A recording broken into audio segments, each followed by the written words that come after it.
They asked for my name. Celia, I said softly. The man at the entrance scrolled down the list again. His polite smile faltered. I'm sorry, ma'am, you're not on the guest list. Like, comment, and subscribe Huna Stories for more stories. For a second, the world went silent. I could hear the music from inside, the laughter, the clinking glasses, the photographer shouting, "Smile, everyone!" But all I could focus on was that list. My name wasn't there. Then I saw her, my mother, standing near the floral arch, a glass of champagne in her hand, glowing in gold light. Our eyes met. She didn't look surprised. I walked up to her anyway. Is this some mistake? Her lips curved into that familiar, cruel smile. Did you really think you were invited, Celia? Strangers aren't allowed. That was it, the final cut. I smiled back. Then I'll live like a stranger. And I walked away quietly, calmly, leaving behind the music, the family, the woman who had once called me her daughter. But when the ceremony began and the lights dimmed, her phone started ringing. And that was the beginning of her undoing. Backstory. It started 5 years ago, the day my father died. My mother changed overnight. The warmth she once pretended to have vanished, replaced by something colder, sharper. I was the unwanted reminder of the man she despised, my father's favorite, his little mirror. When my younger sister, Saba, got engaged, I tried to stay involved. I helped her choose her dress, planned the decor, even handled the guest coordination. It was my way of staying connected, of pretending we were still a family. Then one night I overheard them, my mother and Saba. "She's not part of this family anymore," my mother said. "She'll just make everything about herself." Saba didn't argue, she just sighed. "Fine, do what you want." That's when I knew they had decided I wasn't welcome. Discovery. Like, comment, and subscribe Huna Stories for more stories. The betrayal wasn't in their words, it was in their silence afterward. No calls, no updates, no mention of the wedding date. When I finally found the invitation online, posted by a distant cousin, I realized it was happening that weekend. I wasn't angry, just hollow.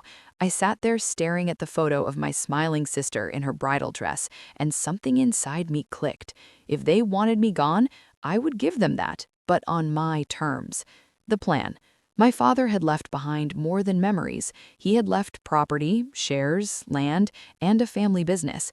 Legally, I was entitled to half, but my mother had manipulated everything, convincing me to sign temporary papers after the funeral. She thought I never read what I signed.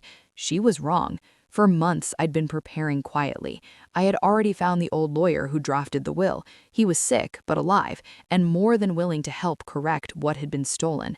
While they planned the wedding, I gathered documents, signatures, financial trails. I didn't tell anyone, I didn't threaten, I just smiled, kept my distance, and waited.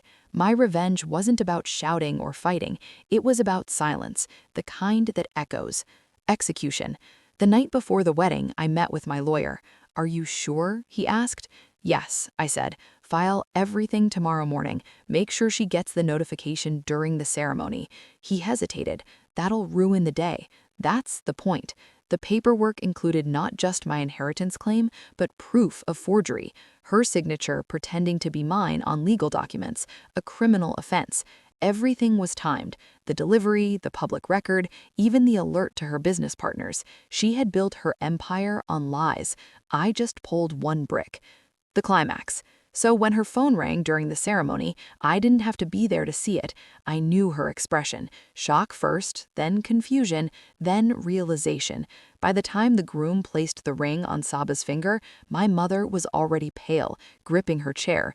The whispers started minutes later. Her business partner had left the reception. The lawyer she trusted had stopped answering her calls. When the second call came, she stepped outside. Someone must have told her that all her accounts were frozen pending investigation, that her assets were under review, that the house she lived in, the one my father built, was legally under my claim again. I didn't attend the ceremony, but I heard everything. Family members texted in confusion. My aunt called asking, "What did you do?" I just replied, "I lived like a stranger." Resolution. A week later, I received a letter from my mother. No apology, just a single line. "You destroyed us." I folded it carefully and placed it in the drawer beside my father's photo.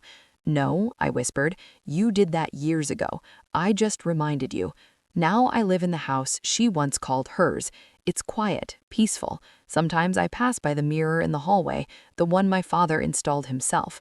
For a moment, I see him there, smiling. People say revenge doesn't heal. Maybe they're right, but justice. Thanks for listening. Like, comment, and subscribe Huna Stories for more stories.